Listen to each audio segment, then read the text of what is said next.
अस्सलाम वालेकुम नाजरीन, आप देख रहे हैं प्रोग्राम फेस टू फेस और मैं हूं आपके साथ मुनीज़ा मोइन। आज जिन बड़ी खबरों पर बात करने जा रहे हैं उनमें सबसे पहले तो पाकिस्तान के सैलाब का जिक्र करेंगे, जहां शदीद बारिशों से मुतासरा सूबों यानी पंजाब और केपी में मजीद बारिशों की पेशगोई की गई है। वहां आप सिंध की सूरत हाल देखें, वहां पर भी सूरत हाल यकसा है। हुकूमत इमदाद और एहतियात दोनों में पेश दिखाई देती है। अवाम की दुहाई लेकिन फिर भी कम होती हुई नजर नहीं आ रही। कहीं महंगाई सर उठा रही है, कहीं बीमारियां जन्म ले रही हैं, किसी के माल मवेशी लुट गए हैं और कोई बेसरो सामानी के आलम में बेयारो मददगार हमें खुले आसमान तले दिखाई दे रहा है। क्या होगा, इसी पर हम मजीद बात करेंगे। मेरे साथ पैनल में मौजूद हैं ब्यूरो चीफ पंजाब शहजाद हुसैन भट्ट साहब, उनके साथ तशरीफ रखते हैं सीनियर सहाफ़ी तज्ज़ियाकार सलमान आबिद साहब। हमें प्रोग्राम में ज्वाइन करेंगे सीनियर सहाफ़ी और तज्ज़ियाकार मियां गफ्फार साहब, जबकि शहर कायद कराची से सियासी रहनुमा सायरा बानो हमारे साथ मौजूद होंगी। नाज़रीन, जैसा कि हम बात करने जा रहे हैं सैलाबी सूरत हाल और बारिशों की जो पेशगोई की जा रही है उस पर, लेकिन मौजूदा हालात में अगर देखा जाए तो आप ये भी देखें कि इसके बाइस कई बीमारियाँ जन्म ले रही हैं। लोगों को रिहाइश के मसाइल दरपेश हैं, कहीं महंगाई सर उठा रही है। सलमान आबिद साहब, आपसे मेरा ये सवाल है, आप मुझे बताएं कि हुकूमत वक्त क्या कर रही है, इंतज़ामिया क्या कर रही है, क्या होगा सबका?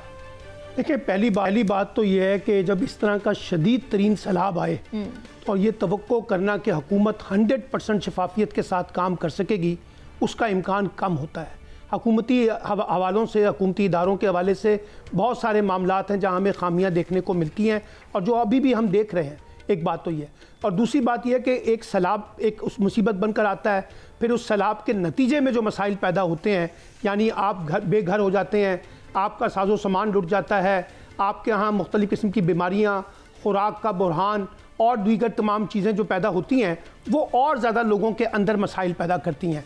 अब इसमें हुकूमत ने कुछ इक़दाम तो उठाए हैं, NDMA ने, PDMA ने, DDMA ने, डिस्ट्रिक्ट मैनेजमेंट सिस्टम ने, प्रोविंशियल गवर्नमेंट्स ने, फेडरल गवर्नमेंट ने, लेकिन उसके बावजूद ये इक़दाम नाकाफ़ी हैं क्योंकि लोग तो नाला नज़र आते हैं।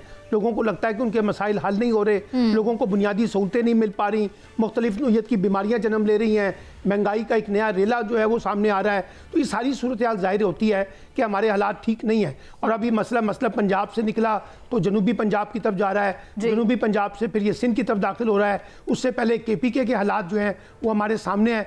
तो एक बड़ी अलार्मिंग सिचुएशन है इस सैलाब की वजह से, और इसने पाकिस्तान के पूरे इंतज़ामी ढांचा जो है इन इलाकों का उसको भी तबाह किया है। और ये जो ख़ास तौर पे जो फूड का क्राइसिस पैदा होगा, जो खुराक का बुरहान आने वाले दिनों में पैदा होगा, जो गंदम जो है ख़राब होगी, जो आटा जो है वो आपने देखा कि किस वक्त कहाँ शॉर्टेज हुई हुई है, उसमें अभी भी बहुत से मसाइल का सामना करना पड़ रहा है। सुनकर मुझे ऐसा लगता है कि जहाँ सबको एक पेज पर होना चाहिए था वहाँ सबके सब अपने अपने पेज पर हमें दिखाई दे रहे हैं, जो कि इस वक्त का अलमिया मैं कह सकती हूँ कि है। लेकिन जहाँ पर हम ये देख रहे हैं कि इतनी अजीबो गरीब दगरगूं सूरत हाल है, तो ऐसे में हम देखते हैं बेरोज़गारी भी है, गुर्बत भी है, तबाहकारियाँ भी हैं, परेशानी भी है। और कहा यह जाता है कि जब ये सारी चीज़ें मिलकर एक जगह पर पाई जाएं तो फिर वहाँ पर डकैतियाँ, वारदातें और जराइम बढ़ जाते हैं। मैं चाहती हूँ मियां गफ्फार साहब, आप मुझे बताएं, कल सखर मुल्तान मोटरवे पर एक वाक़या पेश आता है जहाँ कच्चे के डाकू एक बस को रोक कर वहाँ पर कार्रवाई डालते हैं, यहाँ तक के लोगों को साथ भी लेकर चले जाते हैं यरगमाली बना के। मुझे बताएं कि ये हम किस जानिब जा रहे हैं, क्या हम इसको किसी तरह कंट्रोल कर पाएंगे? कच्चे के डाकुओं को भी कभी कोई लगाम डाल सकेगा? देखिए, कच्चे के डाकुओं के सहूलतकार इतने मजबूत हैं कि कभी भी कोई लगाम नहीं डाल सकेगा। डाकू कुछ भी नहीं है, उनके जो पथारेदार हैं, जो उनको बचाने वाले हैं, वो बहुत मजबूत हैं और वो हर मुकाम पे और हर जगह पे वो बैठे हुए हैं। और ये दूसरी बात है, जब इसकी डिजाइनिंग हुई थी, इसका जब मास्टर प्लान बना था इस मोटरवे का, तो ये कहा गया था कि इसको सक्कर से जो रहीम यार खां सक्कर जो सेक्शन है इसको दरिया से हट के गुजारा जाए, लेकिन वहां दानिस्ता ये एक गलती की गई। अब ये दरिया के बिल्कुल किनारे पे इन्होंने सोचा ये बंद बन जाएगा, अब वो आराम से कच्चे के इलाके से आते हैं और लूट मार करके चले जाते हैं। ये डाकू कंट्रोल से बाहर है। पिछले दिनों जिन्होंने 5 पुलिस वाले वहां पे शहीद किए हैं, उसके बाद 2 दिन पहले इसी इंदड़ गैंग ने, जो कि सिंध और पंजाब की सरहद में बैठा हुआ, कुछ सिंध में है कुछ पंजाब में, उन्होंने बाकायदा DPO जो है वहाँ के रहीम यार खान को उन्होंने बाकायदा वार्निंग दी और उन्हें धमकी दी है वॉइस मैसेज के ऊपर। तो ये तो सूरत हाल, कंट्रोल किसी का भी नहीं है वहाँ पे, और ये आर्जी होता है। और आप अगर कहीं रिकॉर्ड निकलवाएं अरबों खरबों रुपए के फंड्स 2016 से अब तक जारी हो चुके हैं और 18 ऑपरेशन हो चुके हैं, एक भी ऑपरेशन कामयाब नहीं हुआ। और दूसरा मेरा जो सबसे बड़ा इतराज और क्वेश्चन मार्क है वो ये है कि जिस वक्त ये हमेशा ये गंदम की जब कटाई शुरू होती है, जब गंदम पक जाती है और उन लोगों का रोजगार सिर्फ गंदम है, क्योंकि बाकी जो फसलें हैं वो काश्त इसलिए नहीं हो सकती कि सैलाबी पानी आ जाता है। गंदम एक फसल है, जब वो एक फसल भी जो रेड की आड़ में या ऑपरेशन की आड़ में थ्रेशर लगा के और हार्वेस्टर लगा के उखाड़ के उनकी फसलें जब ले जाई जाएंगी तो उनके पास डकैती के अलावा कोई रास्ता नहीं रहेगा। exactly. तो हमें जनरल और एक बहुत वसी पैमाने पे सोचना होगा और उनकी आबादकारी के लिए कुछ करना होगा ताकि ये डकैतियां खत्म हो सकें। मियां गफ्फार साहब, जहां पर एक जानिब मौसमियाती तब्दीली को हम इसका जिम्मेदार ठहरा रहे हैं कि मौसमियाती तब्दीली आ गई, तबाहकारी फैल गई, गुर्बत हो गई और उसके बाद ये वारदातें लोग डालने पर हमें मजबूर दिखाई दे रहे हैं, इस चीज़ को तो किसी भी तरह पर कोई भी एज हासिल नहीं हो सकता, लेकिन हम यहाँ पर देख रहे हैं कि इदारों की नाअहली भी हमें दिखाई दे रही है। इदारों ने भी तो अपना काम करना था ना, जिन्होंने नहीं किया। तो शहजाद हुसैन भट्ट साहब, आप मुझे बताएं कि PDMA किधर है, NDMA किधर है? लेकिन अभी मैं उनकी जानिब से देख रही हूँ कि अलर्ट जारी किया कि आगे बारिशें हो रही हैं, मगर ये पहले किधर थे? दुरुस्त कह रही हैं काबिल एहतराम मुनीज़े। आपके सवाल के जवाब को 2-3 हिस्सों में तकसीम करना चाहूँगा। पहला हिस्सा तो इसका आप ज़रा गौर फरमाएं कि ये जो मूसलाधार बारिशें हैं, सैलाब है, 13 लाख एकड़ अराजी और 35 लाख अफराद जो है इससे मुतासर है। यानी इसका देखें कि कितना हैवी है, कोई आम सैलाब नहीं है। नंबर 1, इसमें कपास की 47,000, चावल की 1 लाख, गन्ने की 109 एकड़ अराजी, एक लंबी तफसील है, मेवे की 310 एकड़ अराजी। ये सारी चीज़ें तबाह बर्बाद हुई हैं, एक बात। दूसरी बात, अगर आप ये दुरुस्त है ये कहना कि फौरी ये कुदरती आफत है और अदारों की नाअहली की बात की जाए, कुदरती अवामिल की बात की जाए, अदारा जाती नाअहली या कमज़ोरी है, पॉलिसी मनसूबा साज, ये तमाम चीज़ें ये लैक हुई हैं, ये बात दुरुस्त है, इस पर और बेहतर होना चाहिए। और इस पर अगर आप गौर करें तो मैंने इस सिलसिले में जो पंजाब हुकूमत से कहा कि आप क्या कर रहे हैं, उन्होंने मुझे जो फिगर दिए हैं उनके मुताबिक 71 करोड़ पे उन्होंने कहा कि जारी किए हैं, फौरी और अवाम में तकसीम हो रहे हैं।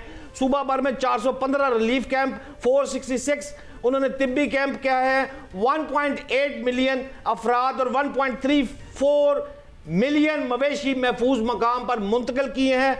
और अगर बात की जाए इस सारी चीज़ की तो आप ये गौर करें कि इस वक्त बिलावल भुट्टो कसूर में, मरियम नवाज गुजरात में बहुत बड़ी आफत है, इसको कंट्रोल किया जा रहा है। लेकिन मैं यकीन से कह सकता हूं कि आप फिक्र ना करें कि इस वक्त जो हुकूमत है जिस तरह काम कर रही है वो बहुत बेहतर अंदाज में आने वाले दिनों में आप भी तारीफ करेंगी। और आखिरी 2 लाइनें, आप भारत की मिसाल ले लें, भारत में भी जो तबाही हुई है इससे ज्यादा लाखों एकड़ वहां भी तबाही हुई है, लेकिन इंशाअल्लाह ताला पंजाब और सिंध में बेहतरी होगी। आपकी बात दुरुस्त है, लेकिन शहजाद भट्ट साहब जो आप कह रहे हैं ना कि मैं तारीफ करूंगी, मैं नहीं तारीफ करने वाली, वो इसलिए क्योंकि prevention is better than cure.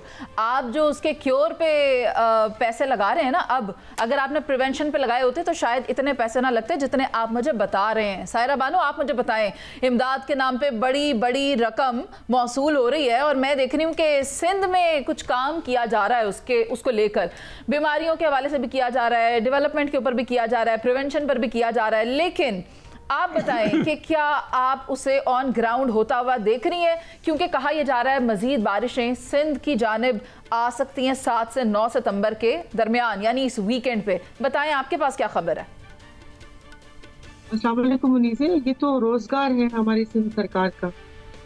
Super flood की हम सोच के बैठे हैं कि सुपर फ्लड आएगा। 2022 में जो सैलाब आया और उसके बाद आपने देखा होगा कि इतने जो इमदाद मिली, ये हुआ, वो तो मुझे ग्राउंड पर नजर नहीं आए। वो जो लोग बदहाल थे वो बदहाल ही थे। मैं अभी गांव से होकर आई हूँ और जो इतने प्रिकॉशंस लेने थे वो हम लोगों ने खुद से लिए और लोगों को मतलब अवेयर कर रहे हैं। आपके ही प्रोग्राम में बात हुई थी या किसी और प्रोग्राम में बात हुई थी कि ये हमने राब्ता किया है, ये DC का या जिस तरह भी ये DDMA का काम है कि जो लोग जो वहाँ के स्टेक होल्डर्स हैं, भले वो असेंबली या ऐवानों में है या नहीं है, उन सबको आपने एक जगह लेकर आना है और आपने पूछना है, आपने हमसे भी राय लेनी है कि अच्छा खुदा ना खास्ता ये आफत आ गई तो मैं अपने एंड पे क्या कर सकती हूँ और जो उस वक्त असेंबली में बैठा हुआ वो अपने एंड पे क्या कर सकता है। तो ये बातें हैं। एक शैंक बंद है, वो बेसिकली दरियाए सिंध का 2 मील का टुकड़ा है। वो हर सैलाब में, हर बारिशों में उसके ऊपर खड़े होकर एक तकरीर भी हो जाती है और उसके बाद कहा कि उसके फंड दिए हुए। फिर आपने कल प्रोग्राम देखा होगा, उन्होंने कहा हाँ पुश्ते वैसे तो मजबूत है लेकिन खुदा ना खास्ता इतने क्यूसिक पार नहीं गुजरा तो फिर पुश्तों का पता चलेगा। क्यों?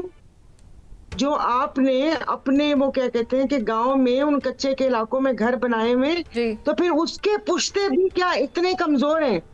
सेक्रेटरी इरिगेशन है यहाँ पर सिंध के गरीब खोड़ो, उन्होंने एन बीच में जो दरिया की गुजरगाह है उसमें उनका महल नुमा फार्म हाउस बना हुआ है।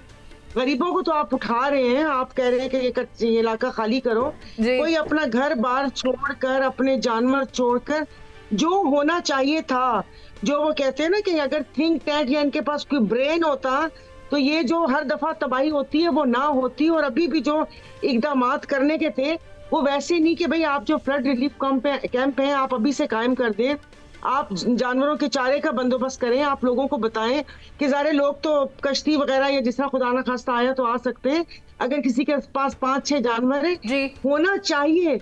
लेकिन भट्ट साहब की जुबान में ही है कि भट्ट साहब साड़ियां आनियां ते जानियां देखो, साढ़े को कम दाना पूछो, हम इधर से चलेंगे, हम एक सूबे में जाएंगे, दूसरे सूबे में जाएंगे, एक जिले में जाएंगे, तस्वीरें खिंचवाएंगे। मैं अपनी बात कर रही हूँ, अपने दिल पर मत ले लीजिएगा। ये चल रहा है और आपने कहा ना कि ये एहतियात इलाज से बेहतर है। हाँ जी, prevention is better than cure. वो बिल्कुल सही है कि जिस वक्त आप सोए हुए हम सुकून से बोल रहे हैं अभी 5 दिन लगेंगे, गुड्डू तक आने में 5 दिन लगेंगे और ये होगा वो होगा। मुराद अली शाह साहब अलग फिगर दे रहे हैं, चेयरमैन एनडीएम में, जिनको अभी जरा एक थोड़ा सा हुआ है और अब वो जागे हैं। वो नीचे 2022 से लेकर 2023 तक जो अवाम में पैसा बांटा है 1.5 साल में, मैं वो हिसाब नहीं ले सकी, मैं वो इनसे लिस्टें नहीं ले सकी कि मुझे बताएं कि लोगों को आपने पैसा बांटा है उसको कोई कुछ तो कागजी होगा। सायरा जी आप वो लिस्टें जरूर लें, अगर आपको वो लिस्टें फराहम करें तो जरूर लें और हमें भी दें ताकि हमें भी तो पता चले कि जो इमदाद के नाम पे पैसा आता है वो लगता किधर है, वो जाता किधर है। अभी पंजाब में तो जहां जहां पैसा लगा वो भट्ट साहब ने बताया। भट्ट साहब आप कुछ ऐड करना चाहते हैं? शुक्रिया मुनीज़े।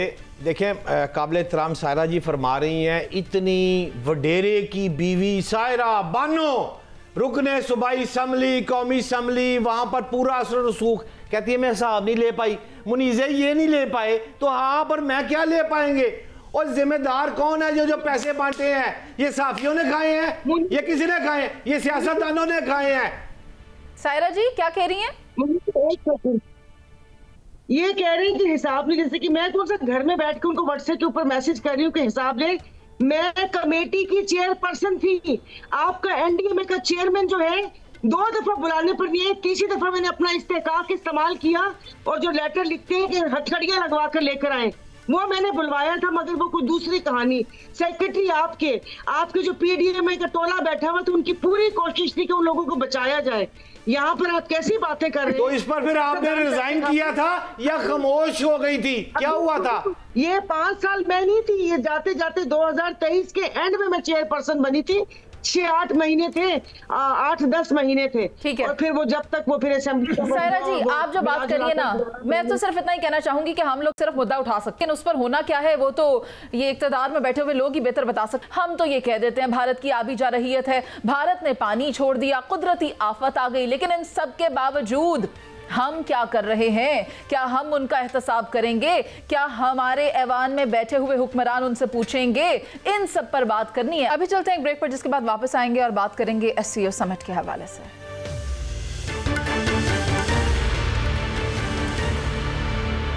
ब्रेक के बाद खुश आमदीद। हालिया SCO सरबराही इजलास के बाद कई सवाल जन्म ले रहे हैं। क्या दुनिया दोबारा 2 हिस्सों में तकसीम हो गई है? क्या चीन, मगरिब और अमेरिका के खिलाफ खड़े होने का सोच रहा है? क्या भारत कोई नया इत्तेहादी बनाने में कामयाब हो गया है, या फिर पाकिस्तान अमेरिका और चीन में तवाज़ुन बरकरार रख सकेगा या नहीं रख सकेगा और उसे किसी एक का इंतखाब करना होगा? ये तमाम सवाल तमाम देखने वालों के जहन में हैं। लेकिन मेरे साथ क्योंकि मियाँ गफ़ार साहब मौजूद हैं, मैं चाहूँगी कि उनसे भी एक इंतहाई अहम सवाल का जवाब ले लूँ। गफ़ार साहब मुझे ये बताएं कि पाकिस्तान और चीन के दरमियान में $8.5 अरब के मुआहिदे या समझौते हुए हैं। 5 नई राहदारियों पर बात की जा रही है। ये पाकिस्तान के लिए कितना कामयाब समझा जाए? SCO समिट के दौरान भी जो मुलाकात हुई, जिन उमूर पर बातचीत हुई, आप मुझे बताएं आप इसको कितना अहम समझ रहे हैं?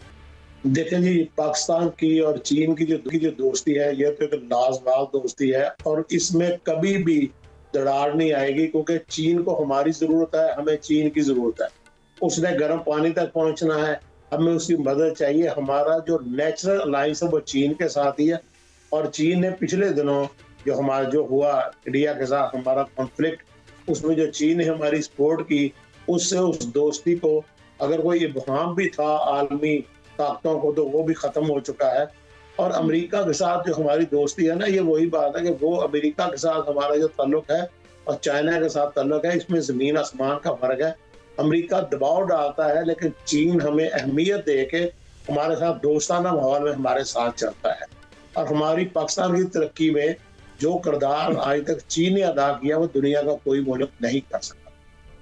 इसलिए मैं समझता हूँ कि जो मुआहदे हुए हैं, इससे अल्टीमेट पाकिस्तान को बहुत फायदा होगा। आप देख लें कि रूट ही बनाने वाला सारा जो है, ये सिल्क रूट सारा जो था, और उसके बाद जो ग्वादर वाला जो बना, ये सारा चीन का है। और वो बहुत अच्छी इस पे उन्होंने जो काम किया है, आप उसका अंदाजा लगा रहे हैं, उनके मटीरियल अंदाजा, उनका जो क्वालिटी ऑफ वर्क है वो इतना जबरदस्त है। वो तो लाजवाब दोस्ती है, उस पर तो मैं समझता हूँ कोई बात ही नहीं है। हमें जब भी कोई मुश्किल वक्त आई है, जब भी कोई मसाइल हमारे सामने आए हैं, चाइना हमारे साथ आके खड़ा हो गया। और इंशाल्लाह ये आलमी दुनिया को पता चल गया, अब अमेरिका हमें उस तरह दबाव में नहीं ला सकेगा जिस तरह पहले ले आता होता था। वो चाइना हमारे साथ खड़ा है, और हमें खित्ते के लोगों से दोस्ती मजबूत करनी पड़ेगी। और रहा पाकिस्तान का और इंडिया का, अगर आप कंपैरिजन करें तो चाइना को ग्वादर की वजह से हमारी जरूरत कई गुना ज्यादा है इंडिया की निस्बत। लिहाजा हम उस हवाले से बहुत मजबूत विकेट पे हैं। चाइना और हमारी जो पाकिस्तान की दोस्ती है, उसका कहीं भी इंडिया उसमें ना दरार डाल सकता है, ना इंडिया उसमें कहीं भी फाल करता है। इंडिया, मैं समझता हूँ कि उसके अब बल्कनाइजेशन इंडिया की होगी, इंडिया मजीद तकसीम होगा, और इंडिया शायद उस तरह अपना भरम और अपना असर कायम रह सके और रख सके जिस तरह उसे रखा होगा। आप दुरुस्त कह रहे हैं, लेकिन गालिबन ये कहना कबल अज़ वक्त होगा कि भारत अपना उस तरह तवाज़ुन बरकरार रखे नहीं रखे, अपनी पार्टनरशिप किसके साथ ज़्यादा बेहतर समझे। क्योंकि आप देखें ना, ये सारा मामला तो वेस्टेड इंटरेस्ट का है। चाइना बेशक पाकिस्तान का स्ट्रेटेजिक पार्टनर है, लेकिन जितनी चीन को पाकिस्तान की ज़रूरत है, उतनी पाकिस्तान को भी चीन की ज़रूरत है। लेकिन मैं चाहती हूँ कि सलमान आबिद साहब से एक सवाल किया जाए। सलमान आबिद साहब, आप देखें ओवरऑल मुझे ऐसा लगता है कि वो जो 4 ममालिक जिन पर मगरब और अमेरिका की जानिब से दबाव था, खा वो रशिया, ईरान, शुमाली कोरिया और म्यांमार हों, ये चारों ममालिक हमने SCO समिट में देखे, इन्हें हमने चीन के साथ खड़े हुए पाया। तो अब आपको क्या लगता है, क्या कोई नया इत्तेहाद उभर कर सामने आ रहा है? क्योंकि आप देखें ना, कुछ नए ब्लॉक्स बन रहे हैं, अब रीजनल ब्लॉक्स पर काम हो रहा है। क्या कुछ इसी तरह का होने जा रहा है? लेकिन ना, इस शंघाई कॉन्फ्रेंस से चीन ने एक बड़ा वाज़ेह पैगाम दिया है कि वो दुनिया की जो इस वक्त की सुपर पावर है, उसके अंदर अपने आप को ट्रांसफॉर्म करने जा रहा है।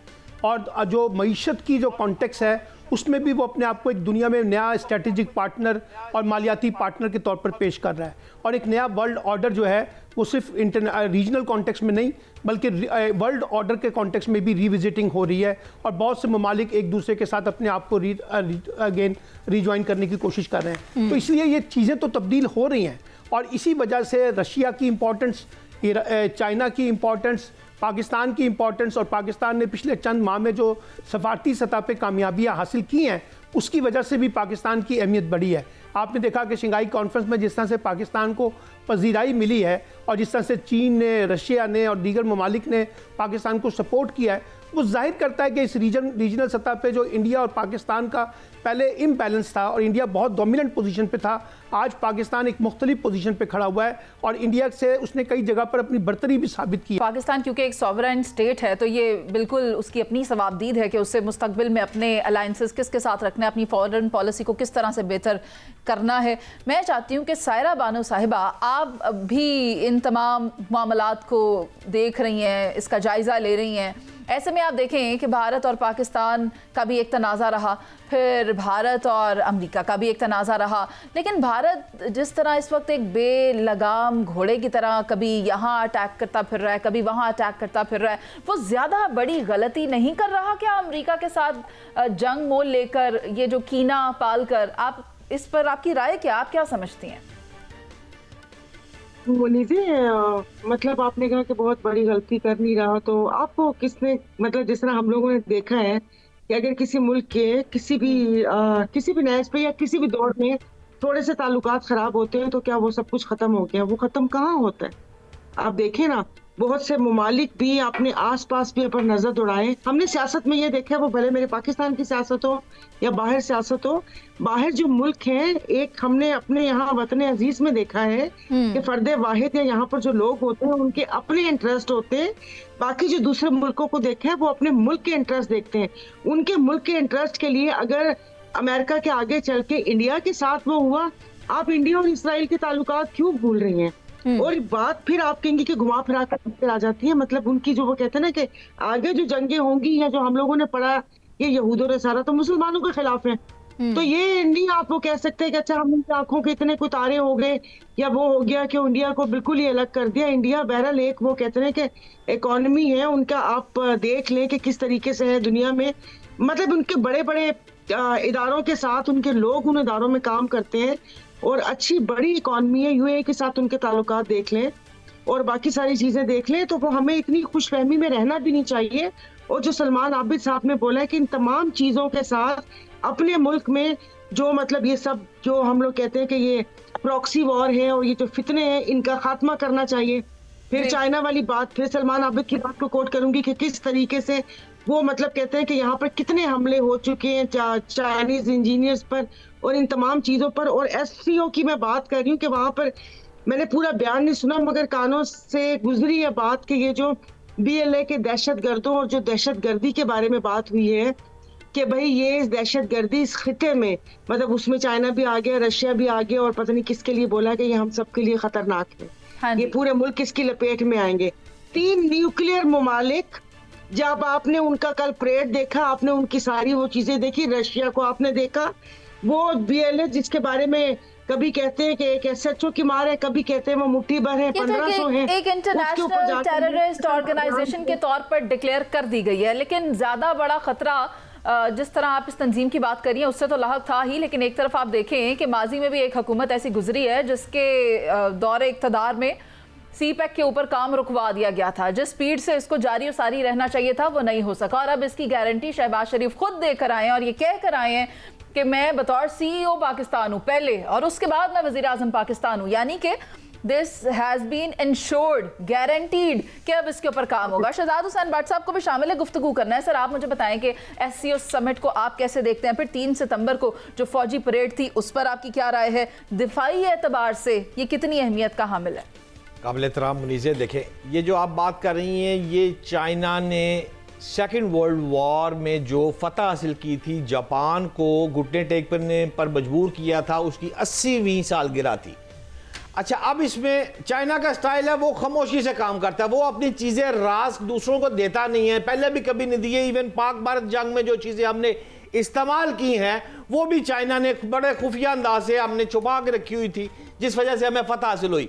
अच्छा, अब चाइना आ गया खुल के आ गया है और मैदान में आ गया और उसने कह दिया है कि इलाके का चौधरी मैं हूं, अमेरिका तुम भी तगड़ा हो जाओ। वी फील प्राउड, वो इसलिए कि चाइना हमारा सगा बड़ा भाई है, इसलिए अगर हमारा बड़ा भाई तगड़ा है तो हम भी तगड़े हैं। अब बात करते हैं जो वहां उन्होंने चीजें खोली हैं। अगर आप जरा गौर करें, DF-5C जो बैलिस्टिक मिसाइल उन्होंने नया लाया है, JL-1 है, YJ-19 है, ये इनकी तफसील लंबी मैं आपको बता सकता हूं, लेकिन मैं आपको चंद लाइनों में ये जरूर बताऊंगा कि चाइना ने किया क्या है। चाइना ने ये किया है मुनीज़े, हवा में कंट्रोल हासिल किया है, पहले से ज्यादा बेहतर उसने कहा है कि मेरे रेंज, मेरे मिसाइल, मेरे बैलिस्टिक जमीन पर उसने रोबोट तक चला दिए हैं, जमीन से नीचे वो समुद्र में चला गया है, पानी की सतह से ऊपर वो बड़े क्रूज मिसाइल लेकर आया है। ये वो चीजें लेकर आया है जिससे सारी दुनिया जो है वो हिल गई है, इंडिया समेत तमाम हिल गए हैं कि अगर रूस, चाइना और रशिया, पाकिस्तान ये 2-3 मुल्क इकट्ठे हो गए तो फिर तो बिल्कुल ही बात ही खत्म हो गई ना जी। साफ बात है, जो आपने इस प्रोग्राम की क्रक्स दे दिया है वो बात थी आपने जो अभी कही है कि शहबाज शरीफ वहां जबान दे के आया है विद दी मौजूदगी of field marshal Syed Asim Munir. वो है बात। उस बात में आपने जो फरमाया है कि वहां जबान देकर आए हैं, तो इसका मतलब ये है कि मेरे चाइना से उन्होंने जो एग्रीमेंट किया है वो MOU, सारी लंबी डिटेल तो बाद में करेंगे, लेकिन पहली बात जो उन्होंने की है वो उन्होंने इस बात पे भी दस्तखत किए हैं कि चाइना के अफराद को हम सिक्योरिटी देंगे एट एनी कॉस्ट, और पूरे पाकिस्तान में फिर कोई भी होगा जो सामने आएगा और गद्दार वतन है उसको दम मस्त कलंदर इंशाल्लाह सायरा बानो ही करेंगी। इसके ऊपर बिल्कुल समझौता नहीं होना चाहिए। सायरा जी, आप कुछ ऐड करना चाह रही हैं? वो सारी चीजें, सारी टेक्नोलॉजी सही है। आप बोल रहे हैं, शहबाज शरीफ साहब का बयान है, सुन के खुशी हुई कि ज़ाहिर है वो कहते हैं कि पहले मैं ये और फिर उसके बाद प्राइम मिनिस्टर बाद में। तो खुदा के वास्ते अब इन चीजों पे तवज्जो दें। भारत ने अभी जो करे ना वो डैम खुले और पानी आया, तो उससे ये समझ आई है ऐसी क़यादतें और ऐसी सियासी क़यादत हमारे पास हो जो ना आवाम का सोचे ना मुल्क का सोचे, और 2 डैम के दरवाजे खोलने से आपके मुल्क की इकोनॉमी की, आपके लाखों खानदान, आपकी हजारों एकड़ जमीन और आपके इनको दुश्मन 5 मिनट में सलाहियत भी रखता है ये करने में। ठीक है, सायरा जी का भी पॉइंट ऑफ व्यू आ गया। बात यह है कि हमने रीजनल पार्टनर्स और स्ट्रैटेजिक पार्टनर्स, ग्लोबल अलायंसेस पर जहां बात की है, ये आप सब भी जानते हैं कि इस वक्त भारत के ऊपर मुश्किल घड़ी आई हुई है और जिस तरह की उसके लिए सूरत हाल पैदा हुई हुई है, भारत इस वक्त हॉट वाटर्स में हमें दिखाई दे रहा है। लेकिन पाकिस्तान की तो वाह हो रही है, चीन के साथ भी पाकिस्तान दिखाई दे रहा है, उधर से अमेरिका पाकिस्तान को भी अप्रिशिएट कर रहा है, दूसरी तरफ चीन के साथ कितने बेहतरीन ताल्लुकात है। लेकिन बात यह है कि अगर आज भारत के लिए मुश्किल वक्त है, फैसले की घड़ी आई हुई है, तो आने वाले वक्तों में कुछ इसी तरह की सूरत हाल पाकिस्तान के लिए भी पैदा हो सकती है। कितनी देर तक पाकिस्तान अपना ये तवाज़ुन बरकरार रख सकेगा, इस हवाले से कुछ भी कहना कबल अज़ वक्त है, लेकिन आने वाले वक्तों में देखते हैं कि क्या होता है। अभी एक ब्रेक पर चलते हैं, जिसके बाद वापस आएंगे। और अडियाला जेल के बाहर आज एक अफसोसनाक वाकया पेश आया है। गालिबन अंडा मारा गया है, क्यों मारा गया है, किसकी जानिब से मारा गया है, इस पर भी बात करेंगे। तो नाज़रीन, आप हमारे साथ ही रहिएगा।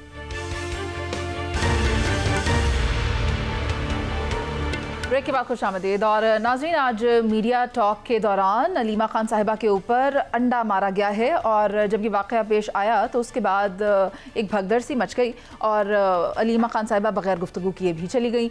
बताया जा रहा है कि वो दोनों ख़वातीन जिनकी जानिब से ये काम किया गया था, ये गलत काम सरजद किया गया था, उनको भी तहवील में ले लिया गया है और इस वक्त पुलिस की हिरासत में मौजूद हैं। सवाल ये पैदा होता है कि इस सियासी अदम बर्दाश्त की वजह क्या थी, ऐसा हुआ तो क्यों हुआ?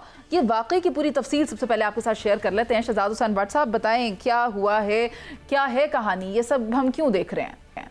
शुक्रिया मनीज़े। आज बहुत दुख और अफसोस है इंतहाई कि एक खातून के ऊपर जिस तरह 2 खवातीन ने अंडा मारा है। ये वाकया जो है ये रावलपिंडी में पेश आया। टॉक कर रही थी, मीडिया से बात कर रही थी। अब मैं इसकी इनसाइडर आपको थोड़ी सी देना चाहता हूँ कि चंद रोज़ कबल इसी जगह पर जब खातून गुफ्तगू कर रही थी अलीमा खानिम साहबा, तो एक सहाफ़ी हैं तैयब बलोच साहब, उन्होंने उनसे सवाल किया था कि जायदादों की तफसीलात आपकी कुछ सामने आ रही हैं जो बैरून मुल्क हैं, वो क्या है? जिस पर थोड़ी सी उस मौके पे भी तकरार हुई थी। फिर बाद अज़ां PTI की जानिब से उनकी ट्रोलिंग हो गई और उन्होंने आज आकर ये भी कहा कि मुझे हरासा किया गया है। मैंने आपसे बतौर सहाफ़ी एक सवाल पूछा था तो पूरी PTI मेरे पीछे पड़ गई है। यह क्या वाक़या? अच्छा, ये एक वाक़या हो रहा था तो ऊपर से आल गवर्नमेंट एम्प्लॉइज ग्रैंड अलायंस और आल पाकिस्तान क्लर्क एसोसिएशन के अफराद अपने मुतालबात के हक के सिलसिले में एहतजाज करने भी वहाँ आ गए। अब जो 2 खवातीन हैं उन्होंने भी अलीमा खानम साहिबा से गुफ्तगू करनी शुरू कर दी। जब बात ये हुई है तो एकदम खवातीन ने 2 अंडे मारे हैं, जो एक उनको लगा है और दूसरा मेरी इत्तला के मुताबिक नहीं लगा है। पुलिस ने गिरफ्तार करके थाने ले गए, इस वक्त वो ज़ेरे हिरासत है। आखिरी 2 लाइनें, ये इस पर कोई आर्गूमेंट नहीं है कि ये ज्यादती है, जुल्म है, बाइस शर्म है, लेकिन याद रखें आखिरी 3 लाइनें कि यही फिक्रे चंद साल पहले अगर आप गौर करें तो अरबाब गुलाम रहीम वजीर आला सिंध पर भी जब जूता मारा गया, नवाज शरीफ के ऊपर जूता मारा गया, एहसन इकबाल के ऊपर जूता मारा गया, सदर मुमलिकत आसिफ अली जरदारी पर लंदन में जूते फेंके गए, और जनाब अरबाब जहांदाद खान पर मेरे पास 10 बंदों की और नाम है जिन पर यह वाकयात हो चुके हैं। ये अदम बर्दाश्त जो है, यही आपने मुझे ठीक फरमाया है कि ये अब हट गई है। और मैं माजरत के साथ कहता हूं कि जब से PTI का वजूद आया है, ये अदम बर्दाश्त का रवैया तब से ही आया है। अच्छा। पहले ऐसा नहीं। अच्छा, आपकी गुफ्तगू से इत्तफाक करूंगी। चंद एक नाम और भी हैं जो शामिल इसमें किए जा सकते हैं, क्योंकि फहरिस्त तो काफ़ी लंबी है। सियासी अदम बर्दाश्त हमने और भी कई जगह देखी है। मैं चाहती हूँ कि मियाँ गफ़ार साहब आप मुझे ये बताएं कि आपने भी देखा वो हरम शरीफ में क्या वाक़या पेश आया था, वहाँ पर भी सियासी रहनुमाओं को टारगेट किया गया था। आज जो मैं देख रही हूँ, अनफॉर्चुनेटली मुझे ये नहीं कहना चाहिए इस तरफ से किया जाए उस तरफ से किया जाए, गलत काम गलत ही रहता है, लेकिन इसकी बुनियाद किसने रखी थी? ये अदम बर्दाश्त के मामलात हमने देखे और ये ज़्यादा पीक पकड़ गए। आप भी जानते हैं मैं किसकी जानिब इशारा कर रही हूँ। तो क्या जा सकता है? अब तो इसे रोका जाएगा या ये इसी तरह चलता रहेगा? आपको क्या लगता है? देखें जी, इस मुल्क में जो भी आया उसने अपना हिस्सा डाला और इस किस्म की ग्रोहबंदी में और जो यह जारी है इस किस्म का काम, इसमें इजाफा किया। इसका एक हल है और हल सिर्फ ये है कि आप पाकिस्तान में हर शोबे में और हर शोबा जिंदगी में हर जगह पे हर फोरम पे डायलॉग को फरोग दें। देखिए, भुट्टो साहब ने नेशनल सेंटर बनाए थे। भुट्टो साहब ने नेशनल सेंटर बनाए थे जहां डायलॉग होता था और बाकायदा लोग आकर अपनी चीज सामने रखते थे, सवाल सामने रखते थे, उसमें हर किस्म की राय सामने आती थी। और जनरल साहब ने 1977 में जनरल ज़िया-उल हक ने तमाम नेशनल सेंटर बंद कर दिए थे। आप अगर डायलॉग को फरोग नहीं देंगे, जो भी आया, मैं ये नहीं कहता मैं कि फलां ने कर दिया, फलां ने इजाफा कर दिया, किसी ने भी कमी नहीं की। और ये 1, 2 या 4 साल की बात नहीं है, मैं बात कर रहा हूँ 1975, 1976 से ये चल रहा है अदम बर्दाश्त, और इसमें इजाफा होता जा रहा है। उसमें मजहबी जमातें भी आ गई, उसमें दीगर जमातें।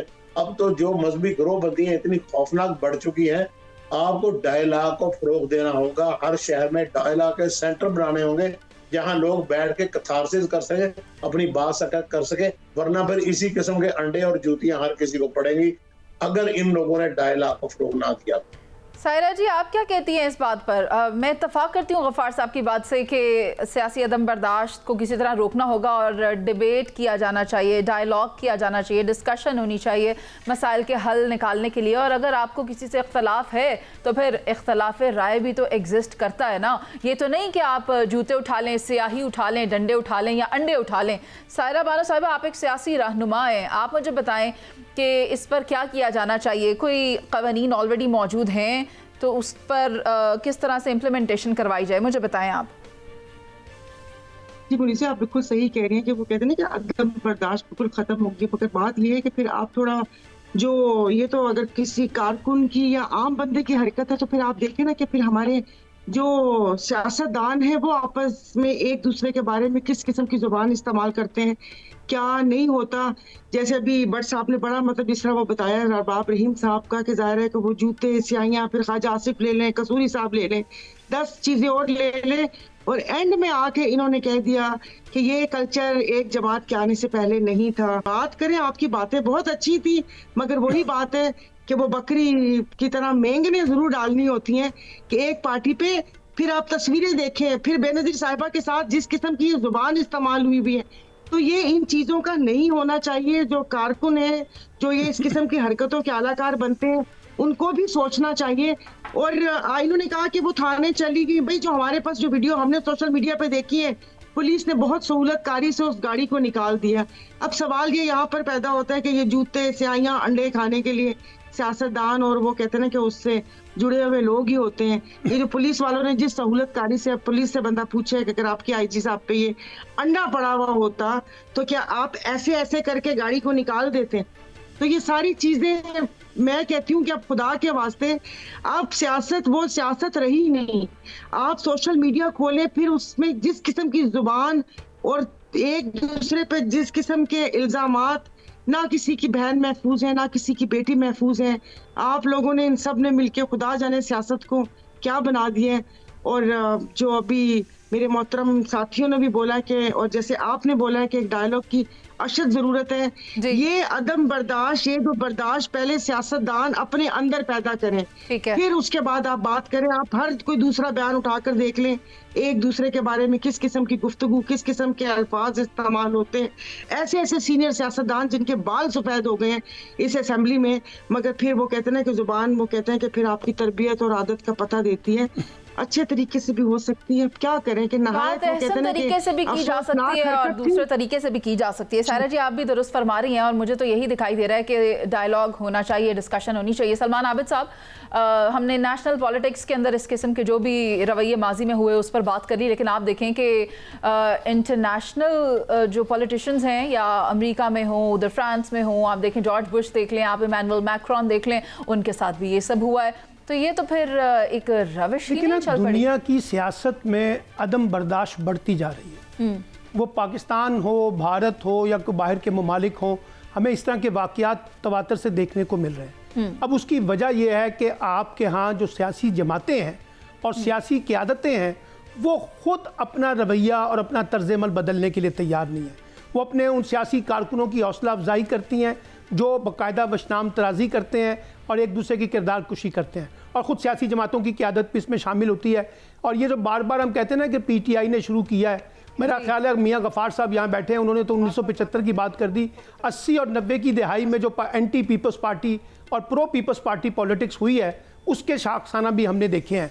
और जिस तरह से हमने नुसरत भट्टो के साथ, बेनज़ीर भट्टो के साथ भट्टो की अपनी गुफ्तगू भी सुनी है जो कौमी इत्तेहाद के लीडरों के खिलाफ होती थी और कौमी इत्तेहाद की गुफ्तगू जो पीपल्स पार्टी के खिलाफ होती थी। तो ये खेल जैसे मियाँ गफ़ार साहब ने कहा माजी से चला रहा है। अब क्योंकि डिजिटल मीडिया आ गया ना, सोशल मीडिया आ गया, तो आपको ये बहुत सारी चीज़ें नज़र आ रही हैं। असल में इसका हल ये है कि जहाँ एक तरफ मुकालमा पैदा करना है, वहाँ सियासी जमातों को अपने अंदर एक कोड ऑफ कंडक्ट पैदा करना होगा जिसमें उनकी सियासी जमातें, उनकी क़यादत और उनके सियासी कारकुन पाबंद हों कि वो इस किस्म के एक्शन करने से गुरेज करें। और अगर कोई करता है तो सियासी जमातों को उनके खिलाफ अकाउंटेबिलिटी के तहत कार्रवाई करनी चाहिए। ये नहीं होगा कि हम पॉलिटिकल स्कोर करने के लिए एक दूसरे की हमायत और मुखालफत करना शुरू कर दें।